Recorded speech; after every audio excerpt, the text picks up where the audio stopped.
Hello everyone, welcome to our channel आनक education point. Myself Heena Takkar और आज हम स्टार्ट करने जा रहे हैं ईवीएस, यानी कि ईवीएस जो आपका सब्जेक्ट है, सब्जेक्ट कोड है इग्नू का BEVAE 181। बीए के स्टूडेंट हो, बीकॉम के हो या फिर बीएससी करो, ये सब्जेक्ट बिल्कुल कॉमन है और बहुत सारे बच्चों की इसमें बैक आ जाती है। मैं डरा नहीं रही और काफ़ी सारे बच्चों की बैक आई थी, जिसकी वजह से मैं इसके ऊपर वीडियो बना रही हूँ। मैं चाहती हूँ कि आपको थोड़ा डिटेल एक्सप्लेनेशन दूँ, इतना दूँ, ज़्यादा भी नहीं कम भी नहीं, नॉर्मल दूँ, सो दैट आपका पेपर क्लियर हो जाए। अनदर नेम साथ साथ लेके चलूंगी, इंपॉर्टेंट टॉपिक जहां जहां बनेंगे वो भी आपको बताती चलूंगी, ठीक है।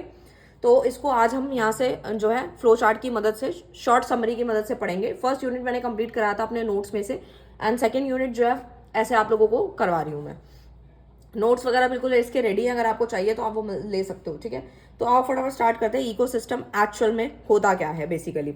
तो देखो भाई, सिंपल सी डेफिनेशन यहाँ पे मैं लिख कर लेकर आई हूँ कि इकोसिस्टम का अनदर नेम पहले जान लो, क्योंकि यहाँ पे अनदर नेम से ही क्वेश्चन जब आते हैं तो हमें समझ नहीं आता। हम टॉपिक तो समझ के चले जाते हैं इकोसिस्टम एक्चुअल में ये है, लेकिन इसका अनदर नेम है इकोलॉजिकल सिस्टम, भी इसको हम लोग बोलते हैं। तो ecosystem is a self sustaining structural and function unit of biosphere, यानी कि एक डेफिनेशन तो ये थी। सेकंड है it is a segment of nature consisting of a community of living being and the physical environment both interacting exchanging material between them। यानी ecosystem एक ऐसा सिस्टम है जहां पर एक चीज दूसरी चीज से इंटरैक्ट कर रही है, ठीक है। लिखा भी है it is a segment of nature, ये एक नेचर का सेगमेंट है जो कंसिस्ट करता है कम्युनिटी ऑफ, कौन सी कम्युनिटी, लिविंग बीइंग की, जो सांस ले सकती हैं, जैसे कि जानवर, एनिमल्स, बर्ड्स, ह्यूमन बींग्स। ये सारी चीजें जो होती हैं वो सारी लिविंग बींग्स में आती हैं। And the physical environment and both interacting, यानी जो हमारे जीवित प्राणी हैं और जो फिजिकल एनवायरमेंट है वो इंटरैक्ट करता है और एक्सचेंज करता है मटेरियल आपस में, तो उसे हम बोलते हैं इकोसिस्टम। एंड इकोसिस्टम का अनदर नेम है इकोलॉजिकल सिस्टम, ओके। अब हम बात कर लेते हैं कि जो इकोसिस्टम है वो इंट्रोड्यूस किसके द्वारा किया था। तो एजी ट्रांसले इंट्रोड्यूस इकोसिस्टम इन 1935, ठीक है। तो बेसिकली इस तरीके की डेफिनेशन आपको यहाँ पे दी गई है। यहाँ पे बोला जाता है it is a segment of nature, ये मैंने आपको अभी बताया। It is an open system, ये बहुत ओपन सिस्टम है और डिपेंड करता है आपके सोलर एनर्जी पे from outside as its energy source. मैंने यहाँ पे मैटर बहुत लिमिटेड लिखा है, लेकिन मैं जब आपको समझाऊंगी तो काफी बातें आपको माइंड में याद रखनी है, सो दैट आपको जो वर्ड्स जो मैं लाइंस बोल रही हूँ, अगर वो भी याद रह गई पेपर में तो आपके एमसीक्यू पे फटाफट टिक लग जाएगा, ठीक है। और अगर आप ड्यू के बच्चे हैं तो आप बना के लिख ही सकते हैं, बट मैं ये जो मेहनत कर रही हूँ वो एमसीक्यू वाले बच्चों के लिए भी कर रही हूँ और जो थ्योरी पेपर है उनके लिए भी कर रही हूँ। बट एमसीक्यू के लिए थोड़ी ज्यादा मेहनत हो रही है मेरी, क्योंकि मैं नहीं चाहती कि आपका पेपर बैक आए और आपको दोबारा देना पड़े, ठीक है। तो आपको मेरी बातों को पूरा ध्यान से समझना है, क्योंकि काफी सारी एक पैराग्राफ पे, मतलब एक पॉइंट पे बहुत सारे पॉइंट्स बनते हैं, तो आपको बस वो सुनना है। ये बहुत ओपन सिस्टम है, ठीक है, और डिपेंड करता है आपके सोलर एनर्जी पे from outside as it energy source, ठीक है। नेक्स्ट आता है ecosystem may be a small as a drop of pound water और many be as large as oceans. An ecosystem is not a isolated unit, there is a frequent exchange of material. ये बहुत frequently अपने material को, energy को exchange करता है अपने पूरे वातावरण के अंदर। आई होप आपको क्लियर है। नेक्स्ट पे अगर हम बात करें, इट इज अ यूनिट और a system which is compose of a number of sub unit that are all directly and indirectly link with each other, यानी एक दूसरे से चीजें जो है वो क्या होती हैं, एक्सचेंज होती हैं, ठीक है। अब मैं बात करती हूँ उसके फीचर्स के बारे में, ठीक है। तो फीचर्स मैं यहाँ पर लिख कर लाई हूँ। इकोसिस्टम के दो फीचर्स हैं जो सबसे मेन बायोफिकेशन कर रखी है, अगर ये भी समझ लो और फर्दर मैं आपको और भी समझाने वाली हूँ। तो देखो भाई, फीचर्स में आता है इकोसिस्टम में फंक्शनल फीचर्स आते हैं and second one is structural features. Functional features की अगर मैं बात करूं तो refers to all the process and interaction perform by organism. यहाँ पे फंक्शनल से मतलब है कि जो भी हमारे इकोसिस्टम के अंदर, फंक्शनल फीचर मतलब refers to all the process, जितना भी प्रोसेस हो रहा है या जितना भी इंटरेक्शन हो रहा है वो किसके द्वारा हो रहा है, ऑर्गेनिज्म के द्वारा। यानी जो भी फंक्शंस होंगे या प्रोसेस होगा, इंटरेक्शन होगा, वो परफॉर्म किसके द्वारा होगा, ऑर्गेनिजम्स के द्वारा होने वाला है। And second is structural feature. Structural feature बोलता है refers to all the element that make up an ecosystem, यानी कि यहाँ पर क्या हो रहा है, नाम से क्लियर है, स्ट्रक्चरल, यानी कि इसको, ये जो फीचर्स है ये एक तरीके का क्या दे रहा है, एक टाइप का स्ट्रक्चर प्रोवाइड कर रहा है। तो यानी कि जितने भी एलिमेंट्स हैं वो बना रहे हैं इकोसिस्टम को, तो इसको हमने स्ट्रक्चरल फीचर्स में काउंट किया है। नेक्स्ट की अगर मैं बात करूं तो इकोसिस्टम जो होता है रिलेट करता है पर्टिकुलर प्लेस से, टाइम से, represent the sum of all the natural organism whether living और नॉन लिविंग। तो बेसिकली यहाँ पर इसका एग्जांपल है food chains and energy cycles, ठीक है। यानी कि हम एनर्जी साइकिल्स को आगे बढ़ाते हैं एंड फूड चेन्स, यानी कि फूड चेन आपने क्लास 10th के अंदर बायोलॉजी के अंदर फूड चेन के बारे में डिटेल में पढ़ा होगा। क्लास 10th के अंदर इसको पढ़ाया गया था। फूड चेन मतलब है कि आपकी जो फूड चेन जैसे जैसे चलती रहती है कि कौन किसको खा रहा है, इस तरीके से फूड चेन चलती रहती है, ठीक है। तो उस तरीके से है जैसे कि यहाँ पर स्ट्रक्चरल फीचर का एग्जांपल है बायोटिक और अबायोटिक, यानी लिविंग थिंग्स भी आती है इनमें, नॉन लिविंग थिंग्स भी आती है किसमें, स्ट्रक्चरल फंक्शन के अंदर, ठीक है। तो अब थोड़ी सी और चर्चा कर लेते हैं कि भाई इकोसिस्टम के फीचर और कौन कौन से हैं, तो आपको बस सुनना है बस, ठीक है। तो बेसिकली जो इकोसिस्टम है वो किससे रिलेट करता है, पर्टिकुलर प्लेस से रिलेट करता है, पर्टिकुलर टाइम से रिलेट करता है, represent the sum of all the natural organism whether living और नॉन लिविंग, यानी कि जितने भी हमारे लिविंग आते हैं, living things and non living, NL, तो ये दोनों जब आपस में इंटरैक्ट कर रहे हैं उसी को हमने इकोसिस्टम का नाम दे दिया है, ठीक है। अब मैं एक छोटे से एग्जांपल से आपको यहाँ पे समझा देती हूँ। लेट सपोज कि एक दूसरे से कैसे इंटरेक्शन होता है, तो आपको मैं एग्जांपल दे रही थी कि मैं यहाँ पे आपको पढ़ा रही हूँ, तो ये जो ये आपका जो नोटबुक है ये नॉन लिविंग थिंग है और मैं जो हूँ मैं सांस ले सकती हूँ, तो दैट मीन्स मैं लिविंग बीइंग में कंसीडर हो रही हूँ। तो मैंने इसका इस्तेमाल किया, यानी कि इंटरेक्शन हुआ ना लिविंग का नॉन लिविंग के साथ। तो इसी तरीके से बहुत सारी चीजें हैं जो हमारी इस वातावरण के अंदर, इस इन्वायरमेंट के अंदर, जो कि लिविंग जो है, लिविंग थिंग जो है वो नॉन लिविंग के साथ इंटरैक्ट करती है। तो वही मैंने बताया, आपको सिंपल याद रखना है, sum of all the natural organism, जितने भी हमारे नेचुरल ऑर्गेनिजम्स होते हैं वेदर लिविंग और non living in the area, वो सारे इकोसिस्टम के अंदर आते हैं। अगर मैं L+NL कर दूं तो वो हमारा इकोसिस्टम है, इन शॉर्ट।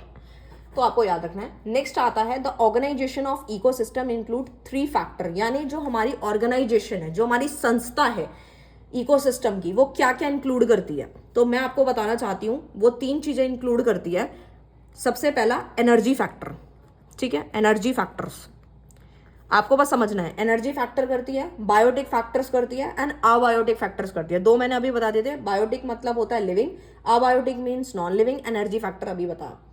अब आता है हम लोगों का कि जो इकोसिस्टम है in study in terms of time unit that relate it temporal dimensions, यानी कि इसको हम काफी जगह पे यूज कर पाते हैं।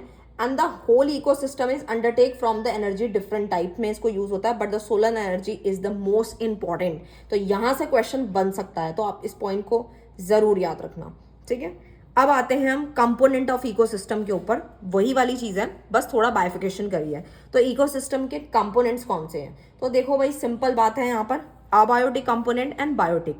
अबायोटिक मतलब non living part of ecosystem, जो कि सांस नहीं ले सकते, जैसे पानी हो गया, ठीक है, आपका पेन हो गया, कॉपी हो गई, ये सारी चीजें जो है वो नॉन लिविंग है, जो कि सांस नहीं ले पाती। बायोटिक कंपोनेंट में आता है आपके प्रोड्यूसर्स, जो सामान को प्रोड्यूस करते हैं, जो सामान को क्या करते हैं, प्रोड्यूस करते हैं। कंज्यूमर जो सामान को कंज्यूम करता है, ठीक है, यानी इस्तेमाल करता है। डीकंपोजर, अभी हम इसको डिटेल में समझते हैं। तो बेसिकली ये था। अब मैं आपको छोटा सा एग्जांपल और दे रही हूँ यहाँ पर, यानी कि इकोसिस्टम, जो लार्जेस्ट इकोसिस्टम है वो अपना बायोस्फीयर है, जहाँ पे हमारी जिंदगी, हमारी लाइफ एग्जिस्ट करती है। बायोस्फीयर का एक और नाम भी होता है, उसको हम इकोस्फीयर भी कहते हैं। स्फीयर्स को 3 पार्ट्स में यहाँ पे मैंने बाइफिकेट किया है। स्फीयर्स को 3 पार्ट कौन कौन से हैं, एक है lithosphere, second is hydrosphere and third one is atmosphere, ठीक है। लिथो मीन्स होता है जहाँ पे L stand for litho and L stand for land, यानी कि लैंड का वो पार्ट जिसको हमने लिथोस्फीयर का नाम दिया है। हाइड्रोस्फीयर यानी कि हाइड्रो, तो ये हमारे वाटर को इंडिकेट करती है, जहाँ पे पानी एग्जिस्ट करता है। एटमोस्फेयर का मतलब होता है जहाँ एयर वगैरह प्रेजेंट होती है, तो उसे हम एटमोस्फेयर कहते हैं। आई होप आपको अच्छे से क्लियर हो रही होंगी चीज़ें जो मैं आपको समझाना चाह रही हूँ, ठीक है। तो देखो भाई, अभी थोड़ा थोड़ा और समझ लो। प्रोड्यूसर का मतलब होता है ग्रीन प्लांट्स, क्या बोला मैंने, ग्रीन प्लांट्स। कंज्यूमर का मतलब होता है एनिमल्स, ठीक है, एनिमल्स। उसके बाद डीकम्पोजर्स में आते हैं हमारे माइक्रो ऑर्गेनिजम्स। कौन आते हैं? Micro organisms. अगर आपसे पेपर में पूछ लिया जाता है कि आप डीकम्पोजर का एग्जाम्पल बताइए, तो आप माइक्रो ऑर्गेनिज्म पे टिक लगा देंगे। कंज्यूमर का पूछें तो आप ऐसे कर देंगे, ठीक है। हम आते हैं अपना जो अभी हमने समझा था, प्रोड्यूसर समझा, कंज्यूमर समझा, एंड हमने लास्ट वन समझा था आपका डीकम्पोजर। अब इसको थोड़ा सा गहराई में समझते हैं, इसके एग्जाम्पल समझते हैं। अगर यहाँ से क्वेश्चन आए तो हमने कैसे करना है। तो भाई पहले ये सिंपल जो लिखा हुआ वो समझ लेना, उसके बाद मैं एक्स्ट्रा समझाऊंगी, बस सुनना है। आपका काम बस सुनने का है, साथ साथ कॉपी लेकर बैठना, जो जो पॉइंट्स बताती जा रही हूँ लिखते जाना। और मैं थोड़ी जानबूझ के ही डिटेलिंग करा रही हूँ, क्योंकि पेपर में कुछ भी पूछ लेता है, ठीक है। तो दो दो लाइनों से बात नहीं बनेगी, चीज़ों को सुनना पड़ेगा, ठीक है, और साथ में नोट्स भी पढ़ने पड़ेंगे, तब बात बनेगी। तो प्रोड्यूसर का अनदर नेम क्या है पहले वो समझ लो। इसको हम ऑटोट्रॉप्स भी कहते हैं, और इसको हम फोटो ऑटोट्रॉप्स भी बोलते हैं। मैं दोबारा से बोल रही हूँ, प्रोड्यूसर को हम ऑटोट्रॉप्स के साथ फोटो ऑटोट्रॉप्स भी कहते हैं, ठीक है। अब जो है ऑटो का मतलब क्या होता है पहले वो समझो। ऑटो का मतलब होता है सेल्फ, ठीक है। देन फोटो का मतलब क्या होता है? लाइट, ठीक है। उसके बाद ट्रॉप का मतलब क्या होता है? ट्रॉप का मतलब होता है फूड। अब आप इनको एक साथ जोड़ दो, तो यानी कि ऑटोट्रॉप तो हमने पढ़ा पूरा, लेकिन अब इसके मीनिंग को जोड़ना है। सेल्फ का मीन्स क्या था? सॉरी, ऑटो का मीन्स क्या था? सेल्फ। फोटो का मीन्स लाइट। ट्रॉप का मीन्स फूड, यानी सेल्फ, लाइट, फूड, ये हुआ। यानी कि SLF से आपको याद रखना है। क्या बोला मैंने? SLF, यानी कि सेल्फ, लाइट, फूड, ठीक है। ऑटोट्रॉप्स में क्या होता है, जो प्रोड्यूसर्स होते हैं, इसकी डेफिनेशन मैं लिख कर लाई हूँ बहुत सिंपल लैंग्वेज में, और इसकी दूसरी जो बुकिश लैंग्वेज है वो भी मैं पढ़ के बताऊंगी। पहले इसकी डेफिनेशन देख लेते हैं। जो प्रोड्यूसर होता है वो अपना खाना खुद बनाता है, बहुत सिंपल सी डेफिनेशन है। Who prepare they own food, जो अपना खाना खुद बनाता है। कैसे बनाता है? From simple inorganic substances by photosynthesis. Photosynthesis का प्रोसेस हम क्लास 6 से पढ़ते आ रहे हैं कि जो ग्रीन प्लांट्स होते हैं वो अपना खाना खुद बनाते हैं within the presence of sunlight, water, air, इन सब से वो अपना खाना पका लेते हैं। यानी कि उनको किसी भी दूसरे बंदे की ज़रूरत नहीं है कि वो उनको खाना बनाकर दे, ठीक है। तो प्रोड्यूसर जो है यहाँ पर बेसिकली, इसकी एक और डेफिनेशन हम समझेंगे। These are mainly producing food themselves, ये अपना खाना खुद बनाते हैं, अपने लिए बनाते हैं। जैसे कि ग्रीन प्लांट्स, ग्रीन प्लांट्स इसका एग्जाम्पल है। ग्रीन प्लांट्स प्रोड्यूस फूड, वो खाना प्रोड्यूस करते हैं। फोटोसिंथेसिस वही मैंने बताया, इन the presence of sunlight from raw material. मतलब क्या है कि वो फोटोसिंथेसिस वाला जो प्रोसेस होता है ना, इन द प्रेजेंस, किसकी प्रेजेंस में? सनलाइट की प्रेजेंस में। फ्रॉम रॉ मटेरियल चाहिए उनको, कच्चा माल चाहिए भाई। उनके लिए खाने का जो कच्चा माल है वो पानी है और CO2 है, ठीक है, यानी कार्बन डाइऑक्साइड है और वाटर है। तो यहां से भी क्वेश्चन बन सकता है, 3-4 ऑप्शन दिए होंगे, आपको सही पे टिक लगाना होगा। They are known as photo autotrophs, इसको हम फोटो ऑटोट्रॉप्स भी कहते हैं। आई होप आपको 100% क्लियर है। नेक्स्ट पे आते हैं कंज्यूमर, जिसको हम हेट्रोट्रॉप्स भी बोलते हैं। इसकी भी बहुत सिंपल सी डेफिनेशन है, फिर मैं बुकिश बताऊंगी, then example. Depend on the organism for food to meet the energy needs for survival. मैं आपको कुछ इस तरीके से पढ़ा रही हूँ ताकि आपको बोझ भी ना लगे और आपका सारा टॉपिक जो है वो क्लियर हो जाए और MCQ क्लियर हो जाए। अगर आपका पेपर MCQ ना होता तो मैं आपको जल्दी से जल्दी इसको खत्म करवा सकती थी। ऐसे बहुत सारे वीडियोस आपको मिल जाएंगे जो आपको आधे घंटे 1 घंटे में पूरा सिलेबस खत्म कराएंगे, बट कोई गारंटी नहीं रहेगी कि आप MCQ में पास होंगे या नहीं होने वाले। बट मैं ये बोलने वाली हूँ श्योरिटी के साथ कि मैं जितने टॉपिक कवर करा रही हूँ, अगर आपने सुन लिया वीडियो को 4 बार 10 बार जितनी बार देखोगे, आपके माइंड में भी अगर वो चीजें रह गई ना, तो समझ लेना आपका काम आसान हो जाएगा। तो कंज्यूमर जो है बेसिकली, उसको हम एक और नाम से जानते हैं जो कि हमारा हेट्रोट्रॉप्स के नाम से है, और ये डिपेंड होते हैं, depend on the organism for food to meet the energy needs for survival. भाई जीने के लिए जो प्राणी जिंदा है हमारे वातावरण के अंदर, चाहे वो जानवर है, चाहे वो पक्षी है, चाहे वो इंसान है, हर किसी को अपने जीने के लिए, सर्वाइवल के लिए, एनर्जी के लिए कुछ ना कुछ खाने को चाहिए। समझ आ गई इतनी सी बात? तो depend on the organism for food to meet the energy needs for survival. तो यानी कि जो हमारे कंज्यूमर्स होते हैं basically, these organism get the food by feeding on the other organisms, यानी कि एक दूसरे चीज़ों को हम खा करके भी जो है अपना पेट भरते हैं। अब बोलोगे ऐसी क्या चीज़ है, तो मैं बताती हूँ। सबसे पहले बात करते हैं हार्बीवोरस की। तो herbivores which feed on plants, जैसे कि रेबिट, इंसेक्ट आ गया।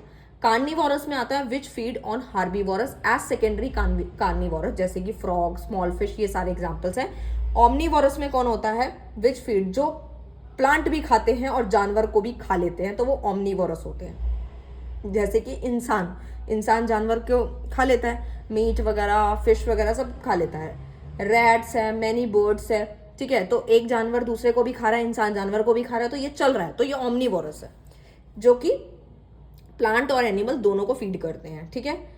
इतना समझ आए हैं हम। यहाँ पर हेटरोट्रॉप का जो अनदर नेम है, कंज्यूमर तो है ही है, साथ में फेगोट्रॉप्स भी है। इसमें क्या होता है, प्राइमरी कंज्यूमर आता है, सेकेंडरी आता है, टर्सरी आता है, एंड टॉप कार्निवोरस आते हैं, ठीक है।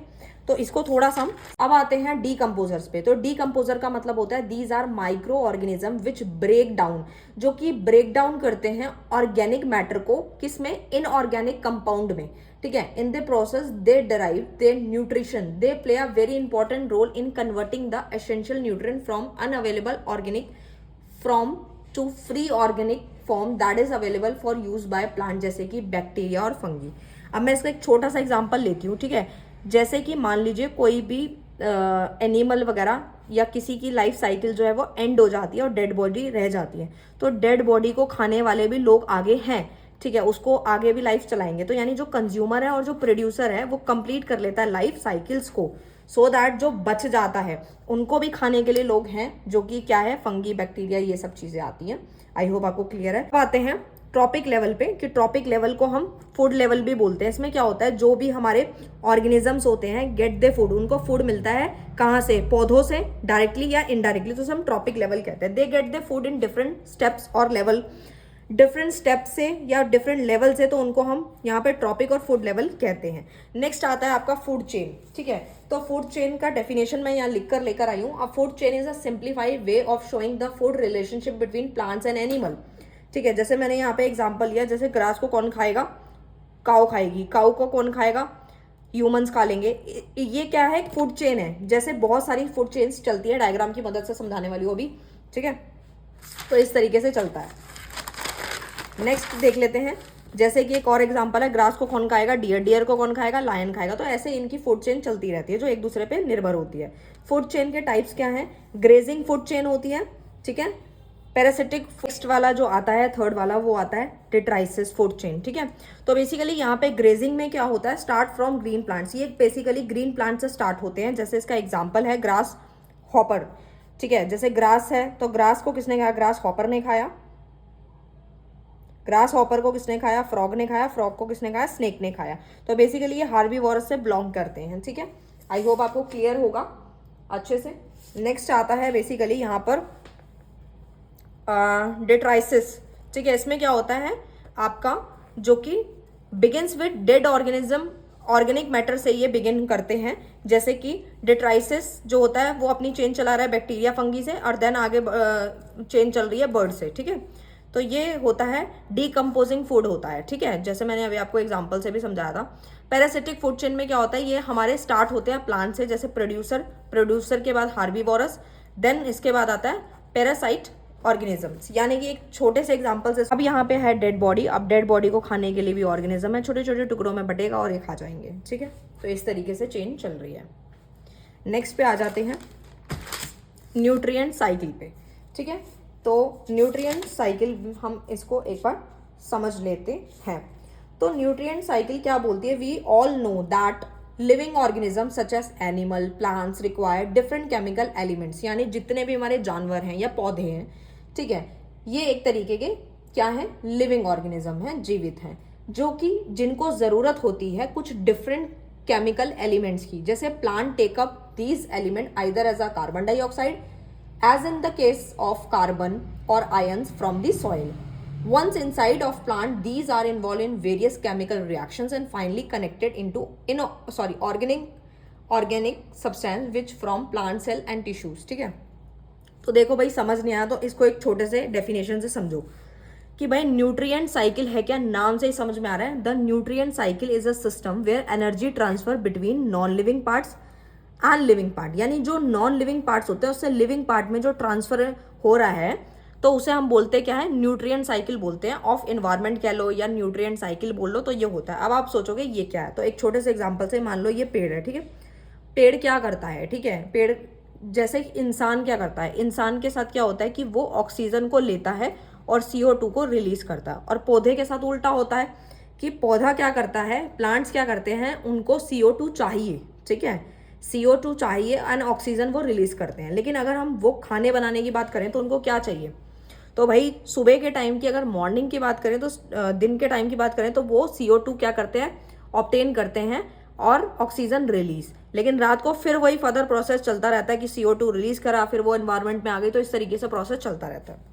आई होप आप समझ लेते हैं कि इकोलॉजिकल सक्सेशन क्या होता है। तो देखो भाई, सबसे पहले सक्सेशन का मतलब जान लेते हैं, उसके बाद हम पूरे इसका मतलब जान लेंगे, ठीक है। तो देखो भाई, सबसे सिंपल बात ये आती है यहाँ पे कि सक्सेशन का मतलब क्या है। ये एक सीरीज है, progressive change in the composition of an ecological community over time, कि धीरे धीरे चीजों में प्रोग्रेस होना, चेंजेस होना, बदलाव आना सीरीज के साथ, तो उसको हम सक्सेशन बोलते हैं टाइम के साथ साथ। और इकोलॉजिकल सक्सेशन का मतलब है एक ऐसी सीरीज होती है जिसमें हम प्रोग्रेसिव चेंज देते हैं। प्रोग्रेसिव मतलब प्रोग्रेस हो रही है धीरे धीरे धीरे in the species that make up a community over time, की टाइम के साथ साथ जो स्पीसीज में बदलाव आ रहा है, चेंजेस आ रहे हैं, प्रोग्रेस हो रही है, तो वो हमारी इकोलॉजिकल सक्सेशन है। अभी आपको एग्जांपल समझ आ जाएगा ना, तो ये डेफिनेशन आप खुद बना के लिखोगे, ठीक है। तो बेसिकली देखो यहाँ पर मैंने एक डायग्राम बनाया, ठीक है। तो उस डायग्राम में हम लोग ये समझ लेते हैं कि ये कहना क्या चाहता है, ठीक है।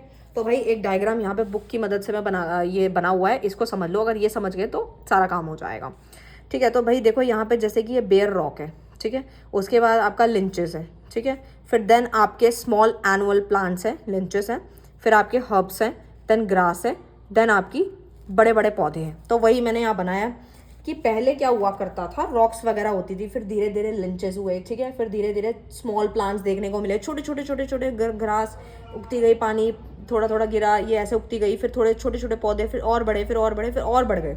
तो जब ये ज़्यादा बढ़ गए, जब यहाँ तक पहुँच गए, तो उसको हम बोलते हैं क्लाइमेक्स कम्युनिटी, इसको हम बोलते हैं। आई होप आपको क्लियर है, जिसको हम शेड टॉलरेंट ट्रीज भी बोलते हैं, ठीक है। तो याद रखना इस बात को, ठीक है। तो इतनी बात समझ आ गई। तो अब मैं आपको ये समझाने वाली थी कि यहाँ पर जो बदलाव आया है, कि कहाँ हमारी ज़मीन बिल्कुल बंजर खाली पड़ी थी, वहाँ पर सिर्फ रॉक हुआ करते थे और आज वहाँ पे पेड़ उग गए। तो यही टाइम के साथ साथ जो प्रोग्रेस हुआ है, उसी को हम बोलते हैं इकोलॉजिकल सक्सेशन। आई होप आपको क्लियर है। नेक्स्ट पे आ जाते हैं हम, एक डिफरेंस लेकर आई हूँ मैं जो काफ़ी इंपॉर्टेंट है। इकोलॉजिकल सक्सेशन में एक होता है प्राइमरी एंड दूसरा होता है सेकेंडरी सक्सेशन। तो इसको डिफरेंस की मदद से समझो तो ज़्यादा इजीली समझ आएगा। Primary succession and secondary succession, ये बिगिंस विथ नो लाइफ। भाई बिल्कुल ज़मीन जो है बिल्कुल बंजर पड़ी है, खाली पड़ी है, सिर्फ रॉक्स हैं, कोई लाइफ वहाँ पे एग्जिस्ट नहीं करती, तो उसको हम प्राइमरी बोलते हैं। और पेपर में अगर भूल जाओ तो ऐसे याद रखना कि प्राइमरी हमारी बिल्कुल फर्स्ट स्टेज होती है, इससे पहले कुछ भी नहीं था। सेकेंडरी मतलब ये इसके बाद हुई है, यानी कि वहाँ पे लाइफ थोड़ी बहुत एग्जिस्ट करती है। तो इसको पहले समझने के लिए एक छोटे से एग्जाम्पल को समझ लो, फिर ऊपर चलेंगे। पहले नीचे वाला एग्जाम्पल समझ लेते हैं, देन आपको चीज़ें समझ आएंगी। तो आप ये समझो यहाँ पे कोई भी लाइफ एग्जिस्ट नहीं करती, अभी मैंने आपको डायग्राम की मदद से दिखा दिया।